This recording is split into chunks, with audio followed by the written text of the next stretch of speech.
Could come close to me. Yeah. Welcome to Bangladesh. How are you feeling? This is the first time visit? Yes, this is my first time visit. Okay. You're scared? No, I'm not scared. Not scared? I'm not scared. Oh, that's good. You feel comfortable now? Yeah, I'm feeling better. You're হঠাৎ feeling করে better? দাঁড়ায় আমি সবার মানে মধ্যে ওকে propose সবার করো। ভিতরে প্রপোজ করেছি যে I really like you and I love you would you marry me. তো তখন ওর ভাই আরো যারা আছে সবাই তো খুব যে স্বাভাবিক। কি অবস্থা। তো ও 1 মিনিট থেকে উঠে দাঁড়ায় হাত দিছে। ও ওয়াও, এটা পরিচয় কতদিনের মধ্যে? এটা 3 সপ্তাহের মাথায়। ওকে। তুমি যদি জীবনে বড় হতে চাও কলম দ্বারা হও, লাঠি দ্বারা না। যারা জীবনে এক্সকিউজ দেখান তাদেরকে আমি বলবো ভাই প্লিজ একটু সময় বের করে ব্র্যান্ডিং বাংলাদেশের 10টা এপিসোড দেখেন। মানে টয়লেট পরিষ্কার করা, আমি টয়লেটও পরিষ্কার করেছি ক্যান্টারবারি গোল্ড ক্লাবে। ওদের মেইন ওয়েবসাইটে আমার ছবি দিয়ে আমার হিস্টোরি আছে। আপনি যদি ইউনিভার্সিটি অফ সাদারল্যান্ড লন্ডন ক্যাম্পাসে যান, ওদের বিজনেস ম্যানেজমেন্ট সাবজেক্ট প্রমোট করে আমাকে দিয়ে। তাই নাকি? হ্যাঁ, ইউকেতে। এখন এই ব্রাঞ্চের মালিক আমি আর আমার ওয়াইফ। আমার 95% শেয়ার অ্যান্ড 5% শেয়ার হচ্ছে আমার ওয়াইফ। কি নাম এটার? এটা ব্রিটিশ গ্রাজুয়েট কলেজ। এই কলেজটা আপনার? জি, এই কলেজটা আমার। আসসালামু আলাইকুম প্রিয় দর্শক এবং শ্রোতা, আল্লাহ সর্ব অবস্থায় আমাদের সবার মঙ্গল করুন, সবসময়ের মতো সেই দোয়া এবং শুভকামনা জানিয়ে শুরু করছি ব্র্যান্ডিং বাংলাদেশের একটি এপিসোড।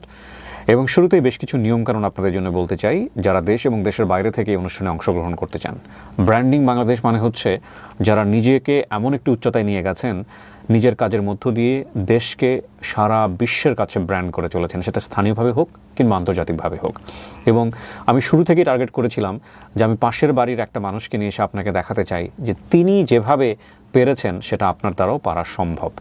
এবং আপনারা জানেন ব্র্যান্ডিং বাংলাদেশে সবসময় আমাদের যে উদ্দেশ্যটা ছিল, আমরা ছোটোবেলায় বা বইয়ে বা পুঁথিগত বিদ্যায় যেসব মানুষকে মহিরুহ হিসেবে জেনেছি, যেসব মানুষকে আমাদের সামনে আইডল হিসেবে দাঁড় করানো হয়েছে উইথ ডিউ রেসপেক্ট, তারা তো অবশ্যই সম্মানের, কিন্তু তারা কখনো কখনো আমাদের মানে সাধনার বাইরে। কিন্তু আমি আসলে ওই বিষয়টাকে জেনারেলাইজ করার চেষ্টা করেছি। আমি চেষ্টা করেছি যে এই পাশের বাড়ির মানুষ যে আপনার, সেও তো একটা অসম্ভব অসাধারণ মানুষ, হয়তো আমরা তাকে সেভাবে চিনি না, সেভাবে মূল্যায়ন করি না, তো সে পারলে আপনিও পারবেন। আপনার জন্য পারাটাকে সহজ করার চেষ্টা করেছি ব্র্যান্ডিং বাংলাদেশের মাধ্যমে।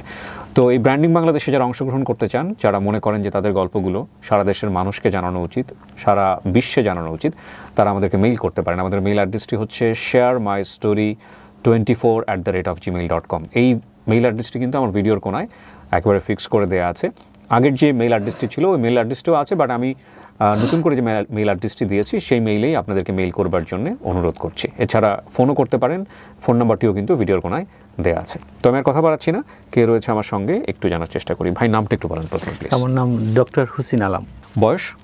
আমার 35। আচ্ছা, আমার জন্ম খুবই প্রত্যন্ত অঞ্চলে। জন্মটা হচ্ছে মাগুরা জেলার মোহাম্মদপুর থানার ঘুল্লিয়া গ্রামে। আচ্ছা, মানে এখনো শিক্ষার আলো ভালো মতো পৌঁছায়নি। আমাদের হাই স্কুলে যেতে হয় আমার গ্রাম থেকে মিনিমাম 8 থেকে 10 কিলোমিটার দূরে, বিনেতপুর বাজারে। ইলেকট্রিসিটি আছে? জি, এখন ইলেকট্রিসিটি এসেছে। আমি যখন লেখাপড়া করেছি সেই সময় ছিল না, তখন ছিল না, তখন ওই ল্যাম্প বা হারিকেন জ্বালাই পড়েছি এবং রাস্তাও ছিল না। আমরা যখন মাদ্রাসায় যেতাম তখন আমাদের এই হাঁটু সমান কাদা থাকতো। ভালো স্কুল না থাকার ফলে একটা মাদ্রাসা ছিল, ওই মাদ্রাসায় আমাকে লেখাপড়া করতে হয়েছে এবং আমি ওখানেই বড় হয়েছি। ওখান থেকে আমি দাখিল পাশ করেছি ঘুল্লিয়া গ্রাম থেকে। মানে 2005 সাল পর্যন্ত আমি গ্রামে ছিলাম, আমাদের ঘুল্লিয়া গ্রাম। এই দাখিল পাশ করার পর আমি চলে যাই মাগুরা শহরে। আচ্ছা, মাগুরা শহরে ওখানে সিদ্দিকিয়া কামিল মাদ্রাসা থেকে আমি আলিম পাশ করি। আমার বাবা একজন কৃষক এবং ব্যবসায়ী, বাট আমার দাদা মানে খুব সম্পদশালী ছিল আগে। আমরা অনেক সম্পদশালী পরিবার থেকে আসা। তো তারপরেও তো ধান, পাট, গম এগুলো বিক্রি করা। তো মাঠ থেকে ফলায় আনার জন্য আমার বাবার যে জ্ঞান দরকার, এই জ্ঞান ছিল না, কারণ উনি ধনী পরিবারের ছেলে ছিল। তারপরে ভাইরা যখন পার্থক্য হয়ে যায়, ডিভাইডেড হয়ে যায়, তখন আমার বাবার খুব কষ্ট ছিল, যার ফলে আমরা 6 ভাই বোনের ভিতর আমার নাম্বার 5। আমি আর আমার ছোট বোন একসাথে পড়তাম। আর আমরা 2 বোন এক সেট বই নিয়ে পড়তাম। আর আমার বয়স যখন আমি ক্লাস 7-এ পড়ি, তখন থেকে টিউশনি করানো শুরু করেছিলাম।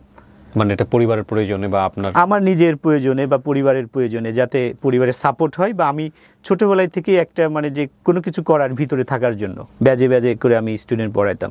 এবং এমনও রেকর্ড আছে, আমি ক্লাস 7-এ পড়ি, ক্লাস 6-এর স্টুডেন্ট পড়িয়েছি, কারণ আমি ওখানে খুব ভালো স্টুডেন্ট ছিলাম মাদ্রাসায়। আমার রোল 1 ছিল। আমি বরাবরই ফার্স্ট হয়েছি। পাশ করার পর আমি ঢাকায় আসি। আচ্ছা, ঢাকায় আসলেন কি? ঢাকায় আসি আমি এই অনার্স করার জন্য। আচ্ছা, অনার্স করার জন্য আমি তখন যখন আলিম পাশ করি তখন আমি বিভিন্ন জায়গায় অ্যাডমিশন পরীক্ষা দিই। তখন আমার রাজশাহী বিশ্ববিদ্যালয়ে চান্স হয়, আচ্ছা, তারপর আমার কুষ্টিয়াতে চান্স হয়, জাহাঙ্গীরনগরে চান্স হয়। কিন্তু আমি এগুলোই পড়ি নাই, কারণ আমি রাজশাহীতে এবং কুষ্টিয়ায় পড়ি না এই কারণে যে আমাকে যদি ভালো কিছু করতে হয় ফিউচারের জন্য তাহলে আমাকে তো ক্যাপিটালে আসতে হবে। শহরে আসতে হবে। হ্যাঁ, তো এই জন্য আমি ঢাকায় চয়েস করেছিলাম। তারপর জাহাঙ্গীরনগরে আরেক কারণে পড়ি নাই, কারণ এখানে পলিটিক্যাল অনেক ইস্যু থাকে, ছাত্র রাজনীতি বা এনভায়রনমেন্টের একটা বিষয় ছিল। এই বিষয় চিন্তা করে আমি জাতীয় বিশ্ববিদ্যালয়ের আন্ডারে গভর্নমেন্ট টিচার্স ট্রেনিং কলেজে পরীক্ষা দিই এবং এখানে মেধা তালিকায় আমি 25 হই। আচ্ছা, 25 নাম্বার। তো এখানে আমি তখন লেখাপড়া করি টিচার্স ট্রেনিং কলেজে। এগুলোর সিদ্ধান্ত কি সব আপনার নিজের নেওয়া নাকি আমার নিজের নেওয়া? নাকি কেউ আপনাকে বলছিল যে এটা করলে এটা হবে, ওটা না, করলে এটা আমার নিজের নেওয়া ছিল। কিন্তু ছোটবেলা থেকে আমার বাবা মার অনেক ইন্সপিরেশন ছিল, কারণ আমার মা ছিল গণশিক্ষার শিক্ষিকা। মানে বয়স্ক যারা লোক ছিল আগে, আপনি হয়তো জানেন যে বয়স্ক মানুষদেরকে যে অক্ষর জ্ঞান যাদেরকে দেওয়া হতো, ওইটা টিচার ছিল আমার মা। আচ্ছা, তো উনি আমাদেরকে সবসময় ইন্সপায়ার করতো যে জীবনে ভালো কিছু করার জন্য তোমাদেরকে মানে লেখাপড়া করতে হবে।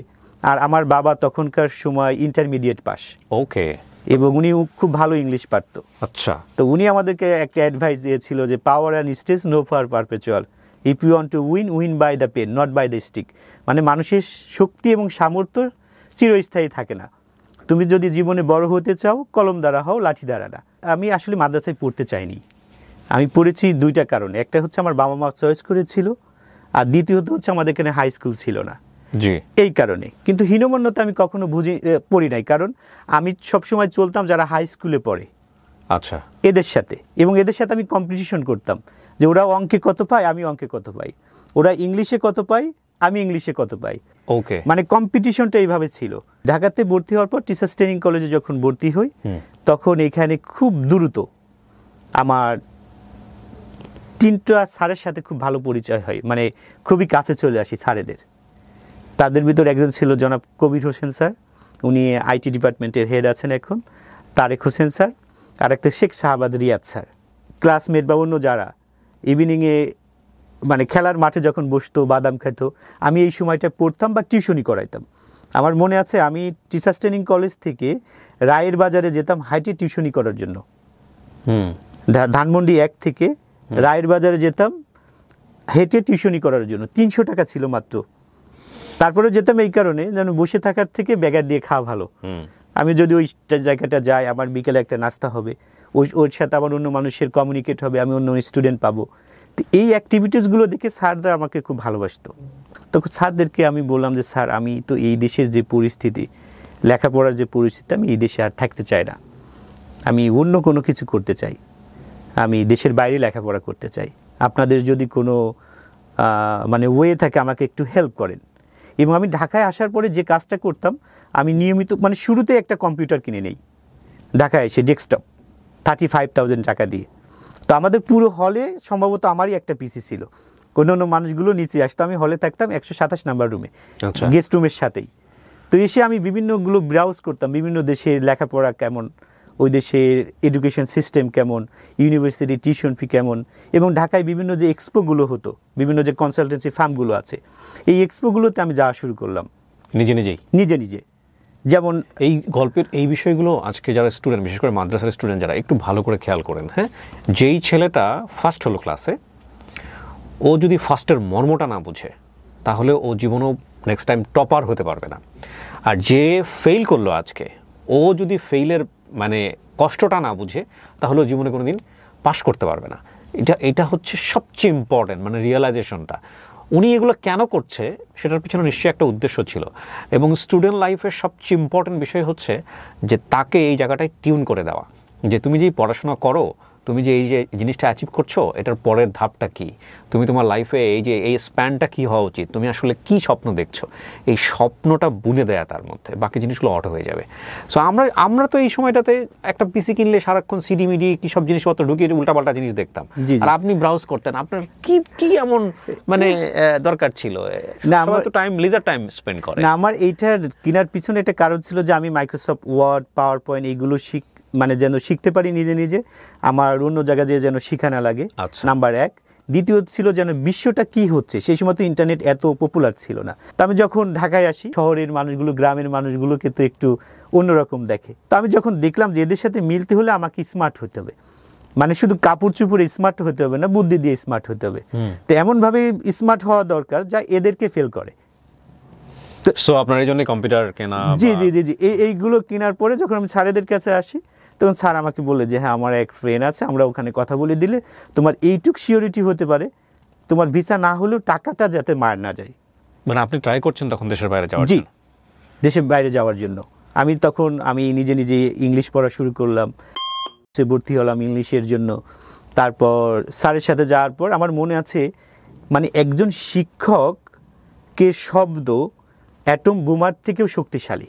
তো আমার স্যার আমাকে বলেছিল, হোসেন আমি তোমার ভিতরে যে মানে স্পিরিট দেখতেছি, যে শক্তি দেখতেছি, আমার বিশ্বাস তুমি অনেক কিছু করতে পারবা, ভালো কিছু করতে পারবা, তো তোমার জন্য চেষ্টা করতে আমার কোনো সমস্যা নেই। বিউটিফুল। তো কবির স্যার ঢাকার টিচার্স ট্রেনিং কলেজ থেকে গুলশান 1-এ 7 নাম্বার বাসে করে ঝুলে ঝুলে আমার সাথে গেছে। আমি স্যারকে বলছি, স্যার চলেন আমরা যাই, সিএনজি নিয়ে যাই। স্যার বলে যে না না, তোমার টাকা খরচ হবে। 7 নাম্বার বাসে ঝুলে ঝুলে ওই অফিসে এসে আমার জন্য ভিসার মানে স্টুডেন্ট ভিসার প্রসেসের জন্য কথা বলে অ্যাপ্লাই করে দিয়েছিলেন। এটা আমার জন্য বড় পাওয়া ছিল। মানে প্রতিটা শিক্ষক আমাকে যেভাবে ভালোবেসেছে, তাদের সহযোগিতা যেভাবে করেছে। এখানে আরেকটা মজার বিষয় হলো, ইউকেতে যাওয়ার জন্য যে টিউশন ফি এবং ব্যাংক স্টেটমেন্ট দেখাতে হয়, প্রায় আপনার 15 থেকে 20 লাখ টাকা 28 দিন ব্যাংকে রাখতে হয়। তখন আমি কি করি, এই রূপালী ব্যাংকে আমাদের টিচার্স ট্রেনিং কলেজের সামনে, ওখানে আমার অ্যাকাউন্ট ছিল। তো আমি ওই ব্যাংকে যেয়ে যখন বলি যে আমি তো বিদেশে যাওয়ার জন্য চেষ্টা করতেছি, আমার একটা লোন দরকার, যে আমি বাইরে যাব, আমার অ্যাকাউন্টে টাকা আছে, এই টাকাটা দেখানো লাগবে। তো ওখানে এক ভদ্রলোক ছিলেন, উনি ম্যানেজার, উনি আমাকে খুব ভালোবাসতেন। উনি হঠাৎ করে একজনের নাম বললেন যে আমার এক ফ্রেন্ড আছে তাসলিম উদ্দিন নাম, এটা হচ্ছে মগবাজার ব্রাঞ্চ, তো তুমি ওখানে যাও, আমি বলে দিচ্ছি, উনি তোমাকে হেল্প করবে। তো আমি মগবাজার শাখায় ওখানে যে ওনার নাম কার্ড দেওয়ার পরে উনি আমার অ্যাকাউন্ট খুললেন এবং বললো আপনি এটার এগেনস্টে 2 লাখ টাকা রাখেন।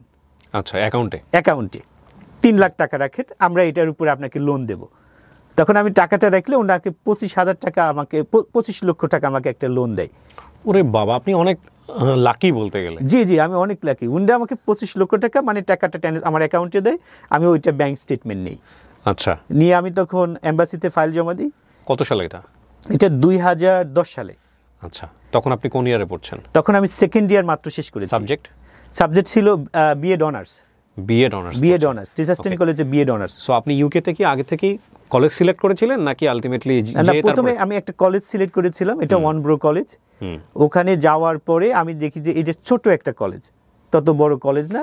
এবং এটা নিশ্চয়ই আপনার স্কলারশিপ ছিল না? না, স্কলারশিপ ছিল না। তাহলে ওখানে গিয়ে টিউশন ফি আপনি কিভাবে দিবেন, কি করবেন, এগুলো চিন্তা ভাবনা কি ছিল মাথায়? এইটা টিউশন ফি দেওয়ার চিন্তা এইটা ছিল যে আমি 1 বছরের টিউশন ফি পে করে যাচ্ছি। কারণ তখন একটা রুল ছিল 1 বছরের টিউশন ফি পে করতে হবে, অ্যাডভান্স পে করে যেতে হবে। তো এই টাকাটা আমার কাছে ছিল, কারণ আমি ছোটবেলা থেকে টিউশনি করাতাম। ওই টাকাগুলো জমাতাম এবং আমার ছোটখাটো একটা গ্রামে ব্যবসা করতাম, যেমন ধান, পাট, গম এগুলো কিনে রাখতাম। আচ্ছা, ছোটবেলা থেকে যখন এটা দাম বাড়তো তখন আবার বিক্রি করে দিতাম। আবার ঢাকায় এসে আমি একটা শেয়ার ব্যবসা করেছিলাম। শেয়ার কিনেছিলাম। আচ্ছা, শেয়ার ব্যবসা বুঝতেন আপনি? আমি একটু বুঝতাম। তখন গ্রামীণ ফোনের একটা শেয়ার তখন বাজারে ছাড়ে 2010 সালে। তখন আমার ফ্রেন্ডদের মাধ্যমে, তো ওরাও ওই শেয়ারটা কেনে। তো আমাকে বলে, হোসেন তোমার যেহেতু টাকা আছে একটু, তুমি কিনে রাখো। তো ওদের সাথে আমি শেয়ার কিনি, 10টা বা 12টা শেয়ার কিনি। তো এই শেয়ারগুলো তখন বিক্রি হয় 56,000 টাকা করে, 56 বা 53 এমন 2 মাস পরে। যখন দাম আসে তখন আমি এটা বিক্রি করে দিই, তখন আমার তো হিউজ টাকা হয়ে যায়। তখন এই টাকাটা দিয়ে আমি টিউশন ফি বা ওই ব্যাংকের যে টাকাটা রাখার এটাই করি। আর বাকি কিছু টাকা আমাকে সহযোগিতা করেছিলেন আমার স্যার, কবির স্যার। উনি বেঁচে আছেন? জি, উনি বেঁচে আছেন, ওনার সাথে এখন আমার যোগাযোগ আছে। মাশাআল্লাহ। জি, তারপরে কি হলো? গেলেন আপনি দেশের বাইরে? দেশের বাইরে আমি যখন যাওয়ার পরে এইটা ছিল আমার জীবনের সবচেয়ে কঠিনতম সময়। কেন? যেমন আমি যখন ইউকেতে যাই, আমার সাথে আমার আরেকটা ফ্রেন্ড ছিল, ও প্রায় 6 মাস আগে ইউকেতে যায়। তো আমি ওর সাথে যোগাযোগ করলাম যে আমি তো ওখানে যাচ্ছি, আমার থাকার জায়গা নাই, আমার পরিচিতও কেউ নাই, তুমি আমাকে একটু থাকার জায়গা দিবে কিনা বা পিক আপ করবে কিনা। যাওয়ার পরে এয়ারপোর্ট থেকে, হিথ্রো এয়ারপোর্ট থেকে ওর বাসায় নিয়ে আসে। আমি 2 রাত ওর বাসায় থাকি। 3 রাতের মাথায় মর্নিংয়ে আমার কলেজ ছিল ক্যান্টারবারিতে, আর আমি তখন আছি লন্ডনে, সেন্ট্রাল লন্ডনে। তো আমাকে ভিক্টোরিয়া স্টেশনে নিয়ে আসে, ট্রেন স্টেশনে আনার পর টিকিট করে আমি ক্যান্টারবারি চলে আসব, আর ও চলে যাচ্ছে ওখান থেকে ম্যানচেস্টার। তো এই সময়টা ছিল এরকম যে ও ম্যানচেস্টার চলে যাচ্ছে, আর আমার ক্যান্টারবারি থেকে ব্যাক করার কোনো অপশন নাই, যে আমি এরপরে কোথায় যাব, কার কাছে যাব, এমন কোনো অপশন নাই। এবং আমি এটাও জানি না ক্যান্টারবারি যে কোথায় থাকবো, কারণ তখন আমার ডরমেটরি বা অন্য কোনো কিছু ফিক্স করা ছিল না। তো তখন কি হয়, আমি যখন ট্রেনে উঠে তো আমার ওখানে শীত, তখন মার্চে যাই, তখন খুবই শীত। আমি তো ট্রেনে উঠে আস্তে আস্তে ঘামতেছি। আমার সামনে এক ভদ্রলোক ছিল, ওনার সাথে, যেহেতু ইংলিশ স্পিকিং কান্ট্রি, ইংলিশ তো কোনো সমস্যা নেই, তো ওনার সাথে কথা বলতে বলতে যাই। তো উনি ক্যান্টারবারি যেয়ে আমাকে ট্রেন স্টেশনে নামায় দেয়, যায়। তারপর ওখান থেকে আমি কলেজে গেলাম, কলেজে যেয়ে রিপোর্ট করে ব্যাগ রেখে বাইরে বের হলাম যে আমি কোথায় থাকবো, কিভাবে কি করা যায়। পকেটে কয় টাকা? পকেটে তখন আমার ছিল 500 পাউন্ড। তখন বাইরে বের হয়ে শুধু কালো চুলের মানুষ খুঁজতেছি, এবং আমি ইন্টারনেটে আগে সার্চ দিচ্ছি এখানে ইন্ডিয়ান কোনো রেস্টুরেন্ট আছে কিনা, ইন্ডিয়ান বা বাঙালি কোনো রেস্টুরেন্ট আছে কিনা। তো এই টার্গেট নিয়ে আমি একটু একটু হাঁটতেছি, হাঁটতে হাঁটতে তো 2 জনকে জিজ্ঞাসা করেছি, হোয়ার আর ইউ ফ্রম। একজন বলে আই এম ফ্রম নেপাল, আর একজন বলে আই এম ফ্রম ইন্ডিয়া। তাদেরকে জিজ্ঞাসা করলাম যে can you help me, I am looking for house. তো ওরা এইটি বলে বোঝা আমাদের কাছে কোনো সন্ধান নাই, কোনো কিছু নাই। মানে আল্লাহর অশেষ রহমতে আমি কালা চুলের আরেকজন মানুষ পেয়ে যাই। তাকে জিজ্ঞাসা করলাম যে হোয়ার ইউ ফ্রম, বলে আই এম ফ্রম বাংলাদেশ। তো আমি তো তখন মানে স্বর্গ হাতে পাওয়ার মতো। তো ওনার নাম ছিল রাজীব ভাই। তো ওনাকে বললাম যে ভাই আমি তো এখানে নতুন এসেছি এই ওয়ানব্রো কলেজে, তো আমার এখানে থাকার জায়গা নাই, আমি একটা থাকার জায়গা খুঁজতেছি, আপনি যদি আমাকে কোনোভাবে একটা ব্যবস্থা করে দেন আমার জন্য খুব উপকার হতো।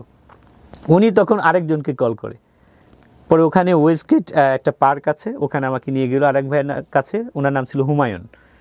ওনার কাছে যাওয়ার পর উনি তখন আরেকজনকে কল করে, ওখানে একটা ইন্ডিয়ান রেস্টুরেন্ট আছে বাঙালিদের, এটা হচ্ছে কাশ্মীর তান্দুরি, রাহুল ভাই নাম। তো ওনাদেরকে ফোন করার পর ওনারা বললো যে ঠিক আছে, আমাদের রেস্টুরেন্টের উপরে থাকতে পারবে, এক রুমে 4 জন, ফ্লোরিং করে 1 মাসে আমার থাকা খাওয়া সহ তাদেরকে দিতে হবে 200 পাউন্ড। তো আমি রাজি হয়ে গেলাম, আমি বললাম ঠিক আছে আমি থাকবো। ব্যবস্থা একটা হলো, মানে মাথা গোজার ঠাঁই হলো।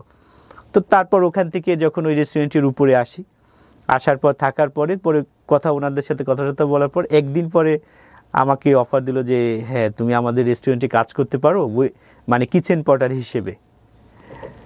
তো 2 সপ্তাহ থাকবে ট্রায়াল, 2 সপ্তাহ আমাকে থাকা খাওয়া ফ্রি দেবে, কোনো টাকা দেবে না। আচ্ছা, আমি এটাও রাজি হয়ে গেলাম। মানে কেন রাজি হলাম, যে আমি যদি এই সময়টা মানে পেমেন্ট দিয়ে থাকি তাহলে তো আমার পকেটে টাকা খরচ হচ্ছে, আমি যদি থাকা খাওয়া দিয়ে এইভাবে থাকি তাহলে বিশাল একটা সাহায্য। জি, আমি তখনই মানে কিচেন পটার হিসেবে কাজে যাই। কিচেন পটারটা বুঝিয়ে বলেন। কিচেন পটারটা হচ্ছে থালা বাসন মাজা। একটা রেস্টুরেন্টে, এই রেস্টুরেন্টে এত বিজি ছিল, মানে এটা 1966-এ প্রতিষ্ঠিত এবং প্রথম বাংলাদেশিদের রেস্টুরেন্ট। আচ্ছা, খুবই পপুলার ওখানে, এবং এক সন্ধ্যায় বেচা কিনে হতো 7 থেকে 8 হাজার পাউন্ড। ওরে বাবা, প্রচুর বিজি। এবং একজন কিচেন পটার শুধু থালা বাসন ইটি ধোবে, সেটা ছিলাম আমি। জীবনের প্রথম যে এই কাজ, ভাই এত পরিশ্রম, মানে সকাল 10টা থেকে 2:30 পর্যন্ত সকালের শিফট, বিকাল 5টা থেকে রাত 12টা বা তারও বেশি। এই সময়টা এত প্লেট, বড় বড় পাতিল, এইগুলো পরিষ্কার করা, এত কষ্ট হয়েছে 2 সপ্তাহ, চোখের পানি, নাকের যে এইগুলো এক হয়ে গিয়েছে। আমি এত মানে জোরে জোরে করতেছি, তারপরেও বলে কুইক কুইক কুইক, মানে এত পরিমাণ শীতের ভিতর ঘামিয়ে হয়ে যাচ্ছি কান্না করতে করতে। প্রচুর কষ্ট করেছি এই 2 সপ্তাহ। 2 সপ্তাহ কষ্ট করার পরে এই আমার সময় ব্রেক থাকতো 2:30 থেকে 5টা। সারাদিন থালা বাসন ধুইতেন? জি, এই 2.5 ঘন্টা আমি ঘুমাইতাম না ঘুমাই বাইরে আবার বের হতাম বিভিন্ন রেস্টুরেন্টে, একটা ভালো কাজ পাই কিনা। তো ওখানে আরেকটা খুঁজতে আরেকটা রেস্টুরেন্ট পাই, ইনশান রাজ। তো ওখানে যে কথা বলার পর ওরা আমার ইন্টারভিউ নেওয়ার পর কথাটা বলার পর ঠিক আছে আপনি ওয়েটার হিসেবে কাজ করতে পারেন। একটু ডেভেলপ হইলো আর কি। জি, আমি তো তখন মহা খুশি যে হয়ে যাচ্ছে। হ্যাঁ, তো তখন ওয়েটার হিসেবে ওরা আমাকে অফার করে এক সপ্তাহে আমাকে দেবে 120 পাউন্ড। অনেক অনেক। এবং আমি যখন তখন আমি রাজি হয়ে যাই। তখন এই ভাইকে এসে বলে যে ভাই আমার একটা জব হয়েছে, আমি ওখানে যেতে চাই। তো এই রুহুল ভাই খুব ভালো মানুষ, ইনি আমার জীবনের একটা আশীর্বাদ হয়ে এসেছিলেন। তো পরে আমি ওই এনশিয়ান রাজে যাই, ওখানে যে আমি 6 মাস কাজ করি ওয়েটার হিসেবে। এবং ডিউরিং দিস টাইম আমি আবার ড্রাইভিং শিখি। তখন ড্রাইভিংও হয়ে যায় এবং তখন আমার প্রতি মানে আল্লাহর একটা অশেষ রহমত আছে। মানে মনে হয় এই ফেরেশতাগুলো আমাকে আল্লাহ স্বয়ংভাবে হেল্প করেছে আমার জীবনটাকে। আমি ড্রাইভিংয়ে মানে থিওরি একবারে পাশ করি এবং প্র্যাকটিক্যালও একবারে পাশ করি, যেটা ইউকেতে থিওরি এবং প্র্যাকটিক্যাল পাশ করা অনেক কঠিন। এবং ইন দ্য মিন টাইমে কেন্ট ইউনিভার্সিটিতে আমার চাকরি হয়। কি চাকরি ছিল এটা? এটা ছিল হচ্ছে হসপিটালিটি অ্যাসিস্ট্যান্ট হিসেবে। ওই ইউনিভার্সিটিতে আপনি পড়ছেন? না, আমি আরেকটা ইউনিভার্সিটিতে পড়তাম, পাশাপাশি আরেকটা ইউনিভার্সিটি। আরেকটা ইউনিভার্সিটিতে, ওটা কেন্ট ইউনিভার্সিটি, খুব নামকরা ইউনিভার্সিটি, নাম্বার 10 ইউনিভার্সিটি। ওকে, সো আপনি পড়ছেন কোন সাবজেক্টে? তখন আমি পড়ছি বিজনেস ম্যানেজমেন্ট। ওকে, সো চাকরি হলো? জি, যে চাকরি হলো। তখন আমি ওখানে ওই হসপিটালিটি ম্যানেজমেন্ট হিসেবে চাকরি করলাম, আর এখানে ওয়েটার হিসেবে। আর বাকি যে সময়গুলো থাকতো রাতে, দুটোই কাজ করতেন? জি, দুটোই কাজ করতাম। রাতে বসে বসে পড়তাম অনেক রাত বা সারা রাত। তারপর 6 মাস থেকে 8 মাস পরে আমি আবার কাশ্মীর তান্দুরিতে ফিরে আসি। এটা কি জিনিস? প্রথম যে রেস্টুরেন্টে আমি থালা বাসন মেজেছি, মানে কেন আসলেন ওখানে? এরা আমার তখন রাহুল ভাইয়ের সাথে আমার আবার ভালো সম্পর্ক হয়। এরা আমাকে ওয়েটার হিসেবে এবং অনেক বেতনে করে। তখন আমাকে বলে এক সপ্তাহে এরা আমাকে 300 পাউন্ড দেবে। কাশ্মীর তান্দুরি। আচ্ছা। আমাকে এক সপ্তাহে 300 পাউন্ড দেবে এবং আমি ফোন পিক আপ করবো এবং ডেলিভারি দেবো। এবং এই 8 মাসের মাথায় আমি আরেকটা কাজ করতাম সকালে। আপনার ইংলিশে প্রবলেম হতো না? মানে ওদের না, আমার প্রথম একটু সমস্যা হয়েছে ওদের অ্যাকসেন্ট বা এটি বুঝতে। তারপর 6-7 মাস পরের ভিতর সবকিছু ঠিক হয়ে গেছে, কারণ আমরা তো ওখানে কন্টিনিউয়াসলি ইংলিশ বলা লাগে। খেয়াল করেন, মাদ্রাসা ব্যাকগ্রাউন্ড কিন্তু যারা জীবনে এক্সকিউজ দেখান তাদেরকে আমি বলবো, ভাই প্লিজ একটু সময় বের করে ব্র্যান্ডিং বাংলাদেশের 10টা এপিসোড দেখেন, আপনার নিজের মতো করে 10টা এপিসোড।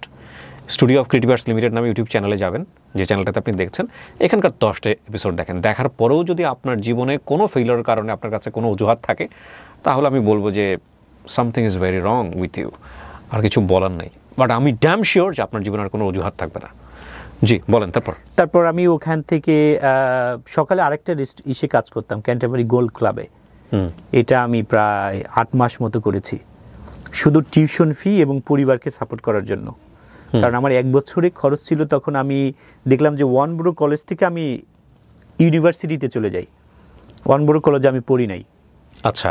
এখান থেকে আমি আরেকটা ইউনিভার্সিটিতে অ্যাডমিশনে, এটা হচ্ছে ইউনিভার্সিটি অফ সান্দারল্যান্ড। আচ্ছা, তো আপনি অ্যাডমিশন ফি দিলেন 1 বছরের? যে ওইটা আমার মার যাই, আমি নতুন করে আবার এই ইউনিভার্সিটি অফ সান্দারল্যান্ডে অ্যাডমিশন নেই অনার্সে। তো আমি এখানে অনার্স পড়ি। অনার্স পড়ার সময় আমার টিউশন ফি ছিল তখন 13,000 পাউন্ড। তা আমি স্কলারশিপ পাই 4,000 পাউন্ড। টোটাল খরচ দিয়ে আমার 17 থেকে 18,000 পাউন্ড খরচ হতো প্রতি বছরে।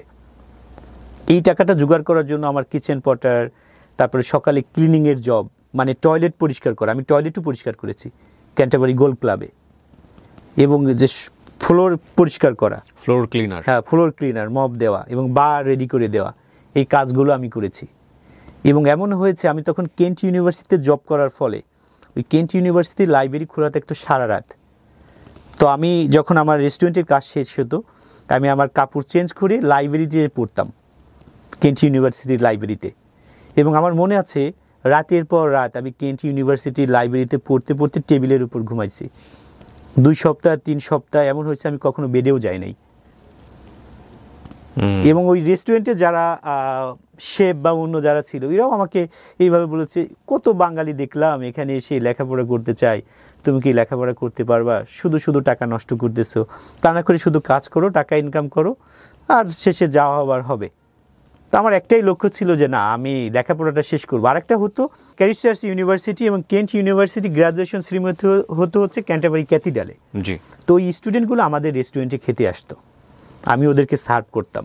তো ওদের যে গাউন, ওদের এইগুলো দেখে আমার ভিতরে খুব মানে আসতো যে আমি কবে এই জিনিসটা পরবো, এই গাউন কবে পরবো। এই জন্য আমি আরও বেশি হতাম। আর রুহুল ভাই আমাকে খুব হেল্প করতো। তখন ওনার আসে, আমি যখন বলতাম রুহুল ভাই আমার ক্লাস আছে, আমার আজকে একটু ছুটি লাগবে, আমাকে একটু ছুটি দেন, উনি ছুটি দিত। এবং ওনার কাছে আমি একবার ধার ছিলাম যে ভাই আমার 10,000 পাউন্ড লাগবে আমার নেক্সট ভিসার জন্য, ব্যাংকে রাখার জন্য, আপনি আমাকে হেল্প করেন।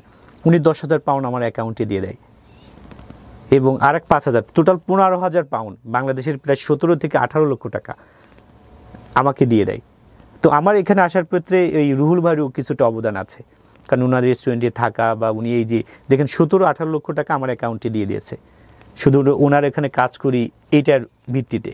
এবং আরেকটা ছিল সমস্ত কাস্টমার আমাকে খুব ভালোবাসতো, কারণ আমার কমিউনিকেশন স্কিল বা সার্ভ অন্য যে বিষয়গুলো এগুলো খুব ভালো ছিল। তো আমি যখন ইউনিভার্সিটি অফ সান্দারল্যান্ডে পড়ি, যখন আমার রেজাল্ট বের হয়, তো তখন আমি ইভিনিংয়ে সার্ভ করতেছি আর কি রেস্টুরেন্টে ওয়েটার হিসেবে। তো হঠাৎ করে আমি জানি আজকে আমাদের রেজাল্ট বের হবে। আমি এই সমস্ত কিছু আপনি অনলাইনে চেক করতে পারবেন যে আপনার রেজাল্ট কবে বের হচ্ছে, কত মার্ক পেলেন এটা। তো আমি যখন আমার অ্যাকাউন্টে ঢুকে দেখি যে রেজাল্ট বের হয়েছে, আমি তখন এ গ্রেড পেয়ে যাই, মানে ফার্স্ট ক্লাস। তখন তো আমি রেস্টুরেন্টের ভিতর চিল্লাচ্ছি, yahoo I got it, eureka. মানে সবাই তখন অবাক হয়েছে, কী হলো, এটা পাগল হয়ে গেল নাকি, এটা ওয়েটার এমন। তখন মানে রুল ওয়ার্স অন্য যারা আসছে, যে what happen, why you shouting, why you say eureka. I say I got the A, I got the result, that's I finish the bachelor, I got the A. তখন রেস্টুরেন্টে যারা ছিল সবাই উঠে হাত তালের সবাই এসে জড়ায় ধরছে যে congratulation, thank you, well done. মানে এইরকম একটা ছিল। তো এখানে জীবনের অনেক কষ্ট আমি এই অনার্স পড়ার সময় করেছি। এখন এই ইউনিভার্সিটি অফ সান্দারল্যান্ড ওরা ব্যান্ডিং করে বিজনেস ম্যানেজমেন্ট সাবজেক্টকে, আমার যে লেখাপড়া, আমার যে জীবন হিস্টোরি আছে, ওদের মেইন ওয়েবসাইটে আমার ছবি দিয়ে আমার হিস্টোরি আছে। আপনি যদি ইউনিভার্সিটি অফ সান্দারল্যান্ড লন্ডন ক্যাম্পাসে যান, ওদের বিজনেস ম্যানেজমেন্ট সাবজেক্ট প্রমোট করে আমাকে দিয়ে। তাই নাকি? হ্যাঁ, ইউকেতে। এবং আমি 2013 সালে ক্যান্টারবারি টাইমস ওরা আমাকে নিয়ে রিপোর্ট করে, ওয়াও, আমার সাকসেস নিয়ে। ক্যান্টারবারি টাইমস, এগুলো ডকুমেন্ট আছে আপনার কাছে? জি, আমার ফেসবুকে আছে, বা আপনি যদি ক্যান্টারবারি টাইমসে এসে যান ওখানেও পাবেন। তখন ওখানে একটা হয়, বিভিন্ন দেশের কালচারাল প্রোগ্রাম হয়। তো আমি ওখানে বাংলাদেশকে প্রমোট করি। যেমন আমার লুঙ্গি পরা ছিল, আমার মাথায় যে মাথল দেয় আর কি, আপনি রাজশাহীতে নানানাতে যেটাই আছে মাথল, ওইটা ছিল। তারপরে পাঞ্জাবি পরা ছিল, ওইটা দিয়ে পুরো এটা আমার এখনও আছে, ওই পত্রিকার কাটিং আমার কাছে। বিউটিফুল। ওরা তারপরে আমি ক্যান্টারবারি ক্যারিজ চার্চে মাস্টার্স করি। এটা ছিল আমি দ্বিতীয় বাঙালি ক্যান্টারবারি ক্যারিজ চার্চ ইউনিভার্সিটিতে, এবং এই ইউনিভার্সিটির পোস্ট গ্রাজুয়েট স্টুডেন্ট অফিসার ছিলাম, যা কোনো বাঙালি আগে কখনো হয় নাই। এবং এই ইউনিভার্সিটিও আমি বেস্ট স্টুডেন্ট। আমি যখন ইউকেতে অনার্স মাস্টার্স শেষ করি, তখন পিএইচডির জন্য আমি ইউনিভার্সিটি খুঁজতেছিলাম। তো আমার পিএইচডি ইউনিভার্সিটি হয় ইউকে দুইটা ইউনিভার্সিটি, একটা হচ্ছে ব্রাইটন ইউনিভার্সিটি, একটা নটিংহাম ইউনিভার্সিটি। দুইটা ইউনিভার্সিটি আমার পিএইচডি চান্স হয়, কিন্তু আমার স্কলারশিপ ছিল না। তারপর আমি অ্যাপ্লাই করলাম সুইজারল্যান্ড, ফ্রান্স, ইতালি, পোল্যান্ড। আল্লাহর অশেষ রহমতে প্রতিটা ইউনিভার্সিটি আমাকে অ্যাকসেপ্ট করে উইথ স্কলারশিপ। ওখানে অল্প অল্প স্কলারশিপ ছিল, কিন্তু পোল্যান্ডে ছিল ফুল স্কলারশিপ। ওকে। তখন আমার এক সিনিয়র বড় ভাই ছিল, যেখানে আমি মাস্টার্স করেছি ক্যান্টারবারি ক্যারিজ চার্চ ইউনিভার্সিটি থেকে, সাইদ ভাই। তো সাইদ ভাই হচ্ছে আমার জন্য একটা আশীর্বাদের মতো মানুষ। মানে আমার যত পরামর্শ আছে ওনার কাছ থেকে নেই, এবং উনি আমাকে সৎ পরামর্শগুলো দেয়। তো ওনাকে যখন আমি বললাম যে সাইদ ভাই, আমার তো 5টা ইউনিভার্সিটি থেকে অ্যাকসেপ্ট হয়েছে, 5টা দেশ থেকে, আমি কোথায় যাব? তখন সাইদ ভাই আমাকে বলে, সুইজারল্যান্ড হচ্ছে অনেক এক্সপেন্সিভ, এখানে যেয়ে তুমি বেশি দিন টিকতে পারবে না, এখানে যাওয়ার দরকার নেই। লন্ডন তো নাই, তারপরে ইতালিও সেম, ফ্রান্সেও এখানে অবস্থা ভালো না। আর তুমি পোল্যান্ডে যেতে পারো, কারণ এই যে ইউনিভার্সিটি তোমার অ্যাকসেপ্ট হয়েছে এটা অনেক পুরাতন ইউনিভার্সিটি, 450 বছর বয়স, 9 জন নোবেল প্রাইজ পেয়েছে, এবং এদের রিসার্চ র্যাঙ্কিং অনেক ভালো, এবং তোমার ফুল স্কলারশিপ আছে, এবং এত বেশি এক্সপেন্সিভও না, তুমি এখানে আসতে পারো। তো আমি সাইদ ভাইয়ের কথাগুলো চোখ বুজে বিশ্বাস করি, এবং ওনার কথাগুলো এইভাবেই আমি নেই। আমি তখন পোল্যান্ডে চলে আসি, পোল্যান্ডে অ্যাপ্লাই করি। খুব তাড়াতাড়ি আমার সাবজেক্টটা খুব পপুলার হয়ে যায় পুরো ইউনিভার্সিটিতে, সুপারভাইজার সহ। আমার ছিল contribution of social business model to solve social issue. আচ্ছা, মানে আপনি সোশ্যাল বিজনেস হচ্ছে প্রফেসর মোহাম্মদ ইউনুস স্যারের যে মাইক্রো ক্রেডিট, রাইট, এইটা। তো এই সোশ্যাল বিজনেসটা দিয়ে আমাদের যে সোশ্যাল ইস্যু আছে, সোশ্যাল প্রবলেম এক জিনিস, সোশ্যাল ইস্যু ভিন্ন জিনিস। তো এই সোশ্যাল ইস্যুটাকে আমরা কিভাবে সলভ করতে পারি? তো এখানে যেমন আমাদের ইমিগ্রেশন প্রবলেম আছে, আনএমপ্লয়মেন্ট আছে, তারপরে ওমেন এম্পাওয়ারমেন্ট আছে, তো অনেকগুলো বিষয় আছে। এটাকে আমরা কিভাবে সলভ করতে পারি এখন ডেভেলপ এবং ডেভেলপিং কান্ট্রির ভিতরে? যেমন আমাদের বাংলাদেশ, ইন্ডিয়া, পাকিস্তান, নেপাল, এটাকে আমরা যদি কম্পেয়ার করি ইউরোপে, এটা কিভাবে অ্যাপ্লাই করব? তো প্রফেসর ইউনুস স্যারের যে মডেল সোশ্যাল বিজনেস মডেল, এটা সায়েন্টিফিক মডেল না, এটা হচ্ছে জাস্ট বেসিক একটা মডেল, কিন্তু এটা ফেমাস হয়ে যায়। তো আমি এই মডেলটাকে সায়েন্টিফিক মডেল নিয়ে যাই স্টার ডুপ্লোর মডেলের ভিতরে। স্টার ডুপ্লো হচ্ছে ইনি 2021 সালে নোবেল প্রাইজ পেয়েছে ইকোনমিক্সে, ফ্রান্সের ইন্ডিয়া থাকে। আর ইনার স্বামী হচ্ছে অভিজিৎ ব্যানার্জি, ইন্ডিয়ান। ইনাদের যে একটা ছোট একটা মডেল আছে, এই মডেলটা ছিল technology, good governance and government. এই তিনটাকে আমি মডিফাই করে যে how social business model to solve social issue, এই মডেলটাকে আমি দাঁড় করাই। ওকে, দাঁড় করানোর পরে এই মডেলটা পুরো ফেমাস হয়ে যায় আমাদের ইউনিভার্সিটিতে। আপনার সুপারভাইজার কে ছিল? আমার সুপারভাইজার ছিল হচ্ছে অ্যাগনিশকা ম্যাকারেভিজ, মানে উনি পুলিশ? জি, পুলিশ। ওকে, উনি ডক্টর হব। তো উনি যখন এইটা করে, তো আমার অনেক ফেমাস হয়ে যায়। লাইক আপনার তো রিসার্চ পেপার আগেই সাবমিট করতে হয় যে আমি এর উপরে করতে চাচ্ছি, তুমি জি, আমাকে। জি, জি, জি, জি, জি। সো উনি এটা জেনে শুনে আপনাকে অ্যাকসেপ্ট করেছেন? জেনে শুনে, এবং আমার এই রিসার্চ পেপারগুলো আমার 5টা দেশে অ্যাকসেপ্ট হয়।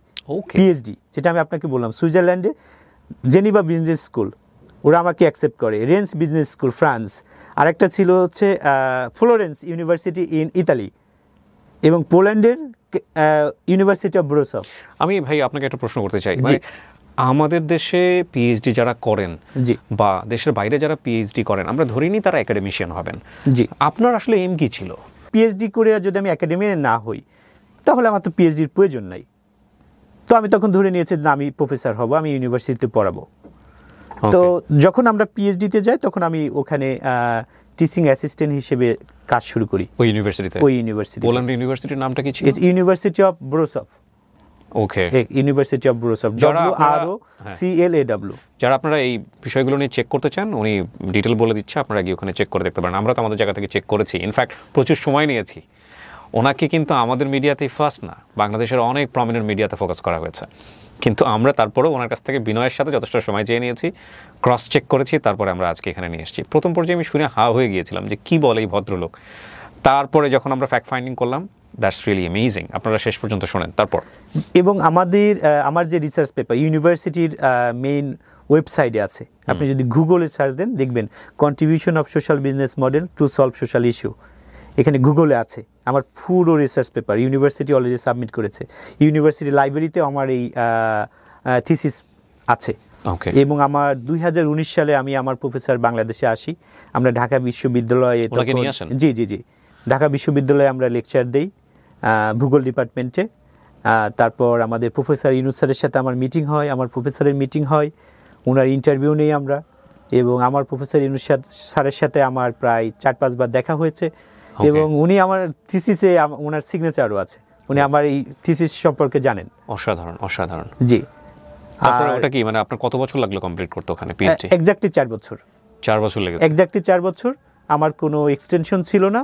এবং মজার বিষয় হচ্ছে, আমি এই ইউনিভার্সিটি 450 বছর ইতিহাসে আমি একমাত্র ফরেনার যে পরপর 3 বার বেস্ট স্টুডেন্ট রেক্টর স্কলারশিপ পেয়েছি ওখানে পিএইচডি করতে গিয়ে। জি, পিএইচডি করতে যেয়ে বেস্ট স্টুডেন্ট রেক্টর স্কলারশিপ হচ্ছে পুরো ইউনিভার্সিটিতে আপনার স্টুডেন্টের র্যাঙ্কিং হয়, মানে আপনার টিচিং অ্যাচিভমেন্ট, আপনার আর্টিকেল অ্যাচিভমেন্ট, আপনার কনফারেন্স, তারপর থিসিস, এই 4টা বিষয় এক করে আপনার কত মার্ক, এটার উপর ভিত্তি করে বেস্ট স্টুডেন্ট রেক্টর স্কলারশিপ হয়। কয়বার পেয়েছেন? আমি 3 বার পেয়েছি, পরপর 3 বার, 2019, 2020, 2021। ইউনিভার্সিটির বয়স কত বললেন আপনি? 400 বছর? 400 বছর এটার ইতিহাস। 400 বছরের ইতিহাসে কেউ পায় নাই? না, পরপর 3 বার কেউ পায়নি। আমাদের ছেলেরা কত ব্রিলিয়ান্ট না, জাস্ট খালি একটা এনভায়রনমেন্ট দিলে বাঙালি কি করতে পারে। ওয়াও। আরেকটা ছিল হচ্ছে এখানে ইসিপিআর কনফারেন্স, এটা one of the biggest conference in the world. তো এই কনফারেন্সে আমি একমাত্র ওই ইউনিভার্সিটির স্টুডেন্ট যারা, অনেক প্রফেসরদেরও পেপার অ্যাকসেপ্ট হয় না, আমার 5 বার পেপার অ্যাকসেপ্ট হয়েছে। আমি প্রেজেন্টেশন দিয়েছি ইসিপিআর কনফারেন্সে, এবং ওই কনফারেন্সে চেয়ার ছিলাম আমি 2 বার। মাশাআল্লাহ। এবং এই কনফারেন্সে সারা বিশ্ব থেকে, এটাকে বলে ইয়াং স্টার অ্যাওয়ার্ড, মানে সারা বিশ্ব থেকে যারা ইন্টেলেকচুয়াল আছে রিসার্চের উপরে, যাদের অনেক আর্টিকেল বের হয়েছে, এটার উপর ভিত্তি করে অ্যাওয়ার্ড দেয়। তো আমাকে আমার ইউনিভার্সিটি নমিনেশন দেয়, মানে ডিন। তো আমি আনফর্চুনেটলি এখানে অ্যাওয়ার্ডটা পাইনি, তবে এই ইউনিভার্সিটি থেকে নমিনেশন দেওয়া মানে হিউজ। আমার যে অ্যাচিভমেন্টগুলো ছিল, আমি যখন পিএইচডি শেষ করি আমার অলরেডি 8টা আর্টিকেল বের হয় একটা আর্টিকেল আছে মনে করেন IGI গ্লোবাল পাবলিশার, এটা হচ্ছে USA, তারপর এমরিড, Wow. এটা UK, তারপর রোমানিয়া থেকে আমার আর্টিকেল বের হয়েছে, তারপর মানে বিশ্বের ভালো ভালো যে জার্নাল ইম্প্যাক্টগুলো আছে ওখান থেকে আমার আর্টিকেলগুলো আছে। আর কনফারেন্স তো অনেক।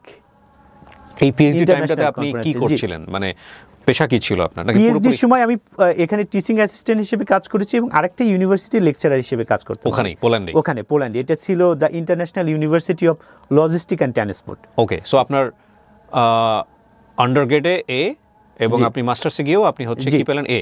এ ওকে, so both A, good result. Both result. এবং খুব ইজি কি মানে ওখানে টিচিং প্রফেশনে না না, যাওয়াটা? টিচিং এটা হওয়ার ওদের ক্যাটাগরিটা ভিন্ন। যেমন আপনি যখন টিচিংয়ে অ্যাপ্লাই করবেন তখন ওরা আপনাকে দেখে আপনার রিসার্চ পেপার, আপনার কতগুলো আর্টিকেল বের হয়েছে, আপনি কোথা থেকে লেখাপড়া করেছেন, তারপর আপনার কনফারেন্সে আপনি কোথায় দিয়েছেন। এটা যখন আপনার সিভি দেখার পর ওরা আপনাকে যখন সিলেক্ট করে তখন ওরা আপনাকে ইনভাইট করে প্রেজেন্টেশনের জন্য। লাইক ওদের কি ভ্যাকেন্সি অ্যানাউন্সমেন্ট থাকে নাকি আপনি নিজে থেকে অ্যাপ্লাই করেন? ভ্যাকেন্সি অ্যানাউন্সমেন্টের এগেইনস্টে আপনাকে অ্যাপ্লাই করতে হয়? জি জি জি, অনলাইনে। ওকে, তো আমি ওখানে অ্যাপ্লাই করার পর ওরা আমাকে সিলেক্ট করে, কারণ আমার সার্টিফিকেট ছিল ইউকের, আর ইউকে সার্টিফিকেটের অনেক ভ্যালু ইউরোপে, ওরা খুবই সম্মান করে ইউকে এটা। আমি যখন ওখানে অ্যাপ্লাই করি লেকচারার হিসেবে, যখন ওরা আমাকে সিলেক্ট করে তো ওখানে সমস্ত প্রফেসরদের সামনে আপনাকে দিতে হবে, প্রেজেন্টেশন দিতে হবে। ওখানে রেক্টর, ভাইস রেক্টর, ডিন বা অন্যান্য যে প্রফেসর বা স্টুডেন্ট যারা থাকে ওখানে আপনাকে একটা প্রেজেন্টেশন দিতে হবে। ওই প্রেজেন্টেশনে আপনাকে ওরা চয়েস করবে আপনি you selected or not. Beautiful. তা আমি যখন ওখানে প্রেজেন্টেশন দিই সোশ্যাল বিজনেসের উপরে, এমনভাবে তো সবাই তো এমন করতালি, সাথে সাথে ওরা রুলস ব্রেক করে বলছে we are taking you. Okay, beautiful. ওখানে অ্যানাউন্স দিয়ে দিচ্ছে we are taking you, we will going to sign the agreement with you.